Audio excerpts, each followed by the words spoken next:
Itulah yang saya sebut sebagai titik huru-hara dan gempa bumi politik, sehingga persoalan pemakzulan terkait dengan wakil presiden ini menjadi perdebatan yang hingga saat ini begitu banyak menyedot perhatian semua pihak.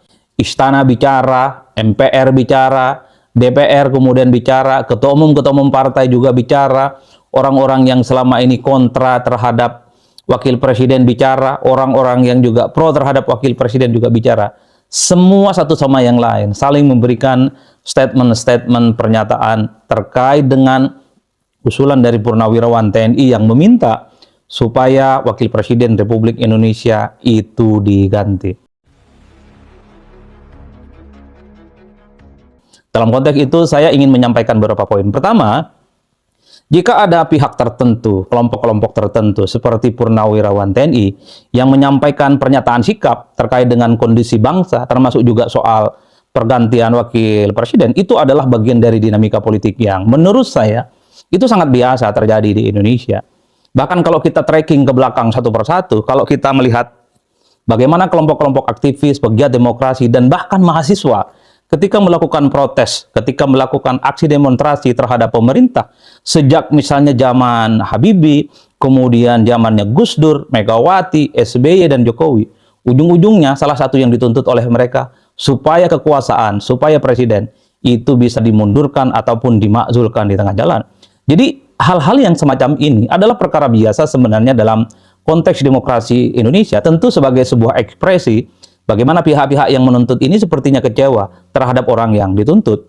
Dulu kalau ada orang yang demo, ketika ada kebijakan-kebijakan yang dinilai tidak pro dengan rakyat, misalnya presidennya Jokowi, kan salah satu tuntutannya adalah supaya Jokowi mundur.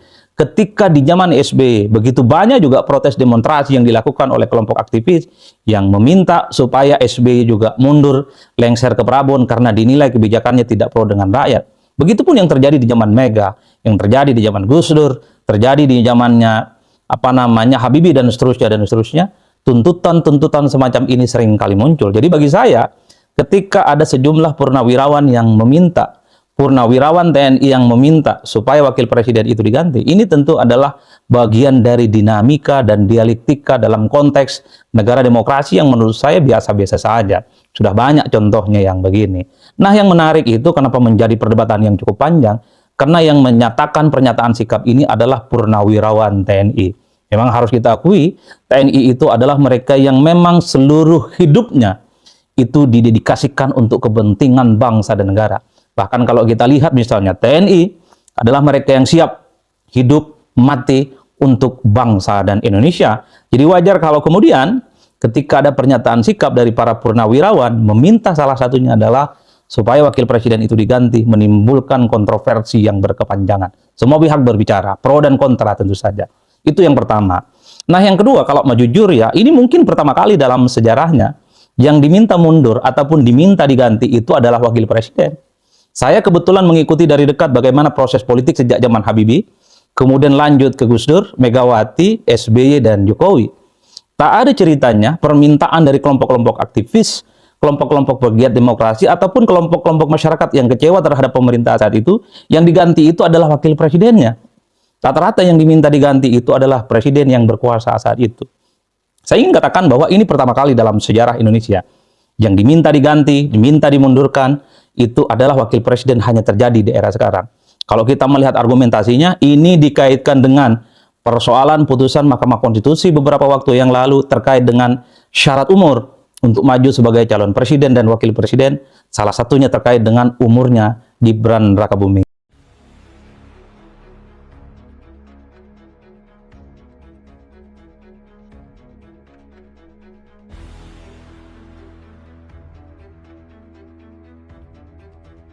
Uang negara artinya patung yang kesambar petir ini. Ya ini akibatnya tidak dipayungi, tidak dikasih pendopo, akhirnya kesambar petir jadi gosong. Ini. Nah, pertanyaannya mana yang merugikan keuangan negara? Patung bambu kah atau patung sesembahan Mulyono ini? Patung sesembahan Temul ini. Mana yang merugikan keuangan negara?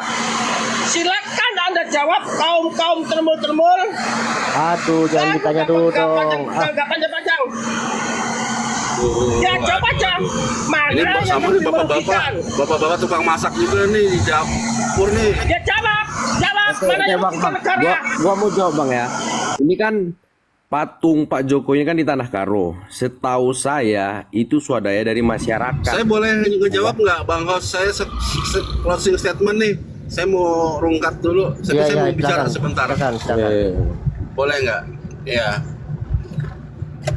Sebenarnya kan masalah patung ini simpel aja sih Pak, gitu loh. Bapak nggak perlu protes dengan penggunaan anggaran dari suatu wilayah yang mereka sendiri sudah disetujui di DPRD-nya gitu loh, ya. Di DPRD sama halnya dengan Anies. 500 juta itu gede loh Pak, tapi saya ngebela Anies waktu itu. Kenapa sih 500 juta dibandingkan dengan patung biawak yang hanya berapa puluhan juta, kan mahalan potongan, tapi hasilnya gitu. Tapi saya bela Anies, kenapa? Ini seni. Seni itu mahal Pak, nggak akan bisa dinilai dengan uang. Lu kalau suka, itu kan mahal harganya gitu loh. Tapi kalau lu nggak suka, ya sama hal dengan orang-orang yang ngecek, cuman patung bambu 500 juta gede banget. Nah ini sama dengan Bapak dengan patung itu, ini seni Pak, patung ini. Orang yang membuat itu dengan seni. Mau 2M kah, mau 5M, kalau dia memang ngejual dan dibeli oleh orang yang memang mau menghargainya, mahal Pak. Jadi it's okay gitu loh, it's okay. Jadi Bapak nggak usah protes dengan apa yang dilakukan suatu wilayah dalam membuat patungnya gitu loh ya. Ini pendidikan aja nih Pak, pendidikan dasar aja nih gitu loh. Seni itu mahal Pak bagi orang-orang yang paham seni. Ini bukan seni, Bos. Tapi kalau yang nggak paham seni bukan pasti akan seni. protes. Ini bukan seni. Tapi Ini anak kan sesembahan. protes. Oh saya Ini selesai, bukan terima seni. kasih. Ini Susah sesembahan. ngelawan bapak-bapak tukang Sesembahan masak. ini sesembahan. Alah, Mohon maaf kalau ada ada kalau ada kamu kata lu kekurangannya. sok-sokan Assalamualaikum. tukang masaknya nggak Ini bukan becus seni. sih ya. Bukan APBD itu. Itu bukan GSR itu. Awan laki-laki Anggarannya mulutnya disebut nggak APBN berfungsi, itu. menghina Seni mak-mak, bagaimana dianya kau sendiri mengatakan aja seni? nggak lebih hina dari Loh, mak-mak. itu uang dari APBN itu, uang itu buat sesembahan itu, bukan seni. Banyak kau ngomong seni, ngawur kau. Seni Kalau diakui, Ini udah parah sih kalau laki bini udah masuk komalan. Saya Giltro, terima kasih semua ya. Kalau seni itu Assalamualaikum. diakui oleh Waalaikumsalam. negara-negara lain. Kalau seni itu ya kayak gitu, kita lihat dong. Gua juga pencinta seni. Seni itu berapa konsep kayak gitu. Jangan kita menganggap itu, oh itu seni. Seni itu kalau itu diakui ya oleh negara. Ini kan tidak diakui. Kalau patung getah-geti ini kan itu penyambutan Asian Games. Ada apa arti dari seni dari bambu? Bambu itu sampai ke negara Cina. Jadi jangan sampai begini. Oh itu salah konsep bos. Itu aja yang gue terangin. Ibu yang salah konsep, seni itu Saya semua sampaikan seni. dulu sebentar Deo. Assalamualaikum Saya Pak mau Rusman, menanggapi. silakan Pak Rusman. Patung yang di atas dengan patung yang di bawah. Yang jelas patung di atas itu dananya adalah dari CSR, Corporate Social Responsibility. Artinya perusahaan itu memberikan dana untuk membuat patung itu sekalian promosi ketika SEA Games itu berlangsung. SEA Games itu tentu dari negara-negara lain, dan negara lain melihat ada potensi di Karya. Indonesia dengan bambunya begitu. Itu satu. Kedua, patung yang di bawah. Iya, patung memang seni ketika itu dibuat dengan baik gitu kan, dan orangnya pun dianggap baik dan bagus gitu. Seni, ya semua orang suka seni gitu, tapi harus memikirkan faktor efisiensi juga. Ketika negara sedang sulit gitu, ya jangan mahal-mahal itu, jangan banyak-banyak markup-nya gitu kan, jangan tinggi-tinggi markup-nya gitu. Kita Indonesia butuh uang gitu. Kedua, ketiga, masalah presiden itu bukan simbol negara. Ini dongok ini, malu kita gitu. Yang berbahasa itu biar pas gitu. Simbol negara itu bendera, burung Garuda, juga bahasa menandakan suatu negara. Bahasa Indonesia itu bahasa negara, negara Indonesia. Bendera itu bendera Indonesia, itulah simbol negara. Presiden itu pemimpin negara. Berarti memang iya derajat presiden itu tinggi ketika memang dia memiliki program yang bagus untuk dalam konteks demokrasi. Hari ini termul-termul itu memang buta. Kalau alasannya orang DPR setuju gitu, mereka setuju aja mengamburkan uang negara. Kita sebagai rakyat yang butuh juga kesejahteraan dalam bentuk ekonomi, kita harus kritik ini ketika itu salah program mereka begitu. Mungkin demikian aja. Oke, terima kasih Bang Rusman. Oke, silakan Untuk Bang Rio, bagaimana Termeliono, tanggapannya? Untuk Termeliono ya ini nih, lambang negara Republik Indonesia ada 4 nih. Ya, jadi bisa melek. Bukan presiden, simbol negara Republik Indonesia itu. Tuh ya, nih gua ambil nih. Ya, tadi si Awan itu tadi menarasikan kalau presiden juga bisa simbol negara. Itu menurut pemikiran dia sendiri, ya kan? Oke, saya terima. Tapi presiden selama 10 Nggak tahun bisa, ini Mak, ya. Itu sudah salah mencermin pemikiran sebentar. salah, Mak, ya. Sebentar Jangan itu diterima, Mak, ya. pemikiran yang salah itu yang kita bahas Bang Linglung, ya. Itu sudah mencerminkan, sudah mencoreng wibawa dan simbol negara karena dia dinilai terkorup nomor 2 sedunia. Coba bayangkan kalau dia itu mengagung-agungkan presiden sebagai simbol negara. Berarti dia itu juga ikut menjatuhkan wibawa negara. Bu, Itu. Bu, Ibu objektif. Kalau misalnya korupsi, apa yang dikorupsi dia? Biar kami ini paham nih orang bodoh nih ya kan. Misalnya Iya, Pak Jokowi makanya- korupsi, makanya apa yang dikorupsi, saya, Bu, Bu, berapa jumlahnya gitu? korupsi itu Bang Deo tidak berupa materi, uang, ya. Itu sistem yang dikorup sama Jokowi. Ya, seperti merugikan bangsa. Apa yang merugikan bangsa? Itu pagar laut, dipagar-pagar dikasihkan ke orang asing. Itu yang pertama, ya. Itu Kamu pagar paham, laut, ya. Bu. Itu masyarakat sendiri yang membangun, yang membayar itu memang dari pihak Mana ada Usaha.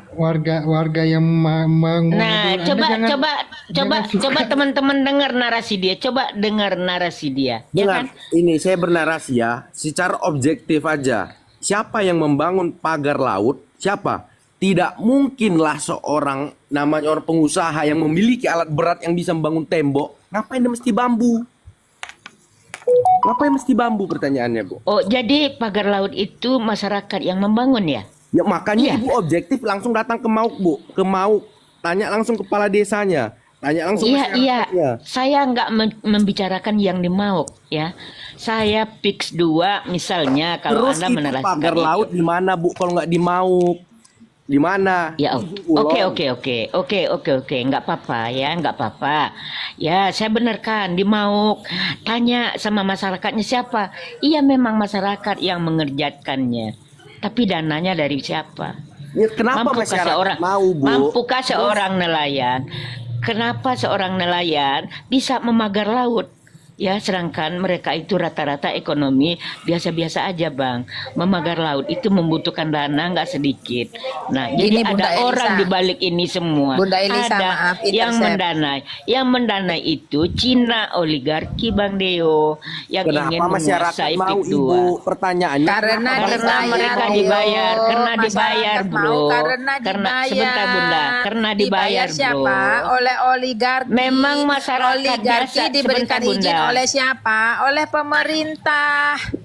Gitu aja Dia kok nggak, dia susah. sebentar Bunda, Susahnya. dia nggak paham Gini, siapa, jangan dia nyalain memang nggak pemerintahan, paham. Ibu. Yang mengerjakan Masyarakat pagar Kalau nggak laut disalahin itu pemerintahnya, memang nyalain siapa dong? Nyalain kamu. Lah, apa pangkat kamu? Ya kan saya bilang Lucu kamu ini, Deo. Lu Kalau nggak bangsa. nyalain pemerintah, kita nyalain Deo. siapa? Assalamualaikum Deo. Yo. Waalaikumsalam. Coba dalam diskusi itu buka isi kepalamu baik-baik. Pakai akal sehat. Ya gini, Ketika akal pagar sehat laut, gimana, Bang? laut. Gini, saya Iya, misalnya tadi nih, you di bicara Indonesia. pagar laut. Logikanya, laut ketika dipagar berarti kan ada pelakunya. Dan ketika masuk ke pengadilan, yang dituntut siapa? Camatnya, kepala desanya. Semuanya itu terlibat masuk kementerian karena lebih dari 30 hektaran gitu, lebih dari 30 km dan sebagainya itu. Ya maksud Jadi saya semua gini, ada terlibat Bang. di situ. Kenapa masyarakat itu tidak dari awal pembangunan protes? Jangan dibangun. Mau Kan dari bisa awal atau lewat. kagak? Siapa penguasa negeri ini? Paham nggak kamu? Ya penguasa negeri ini Masyarakat sebagai itu menerima kebijakan-kebijakan publik. Siapa yang merumuskan? Coba kamu kalau mikir pakai logika, isi kepalamu dibuka itu loh. Gini. Ketika ada keanehan, lu Apa harus gunanya sadar. demo? Apa gunanya demo? sama ini kalau Saya mendengar dari bawah itu, lu bicara mau, bicara pakai, emang kagak ngerti? Mau itu tempat saya, paham nggak? Jadi pakai logika, ketika tidak aneh itu terjadi, wajar kalau rakyat itu bicara. Siapa yang bikin keanehan? Ya pejabat, bukan rakyat, bukan masyarakat. Jadi kepala lu itu dari duduk di situ nggak ngerti-ngerti, bicara ngomong logika, lu aja nggak bisa logika itu loh. Ginilah, gua tanya Lu sama kesana Among nggak? ya. Ke Teluk Naga nggak? Ya gua ke Teluk Naga. Mereka Emang dengan sehari-hari bajingannya ke Teluk ngambil Naga. tanah rakyat. Lu Lu mau jadi Teluk Naga penjilat di lo? mana juga? Saya tidak Dia ada orang Teluk menjilat. Naga gue, tahu begini. nggak? Lu ada Dia orang nggak Teluk Naga. posisi pembangunan itu lu ngeliat nggak? Lu jangan nanya gue ke gitu ya. Pasti lihat orang-orang sana kok. Ya kenapa lu nggak protes, tolol? Oh tolol amat. Ini bentuk dari proses. Dari protes. Sini. Udah terbangun 30 kilo baru lu protes, aneh bet lu. Kalau melihat seperti ini berarti pemilik kebijakan yang kita protes. Lu malah tidak terlalu penjilat-jilat gitu terus. Gua nggak ada Paham itu. jilat-jilat.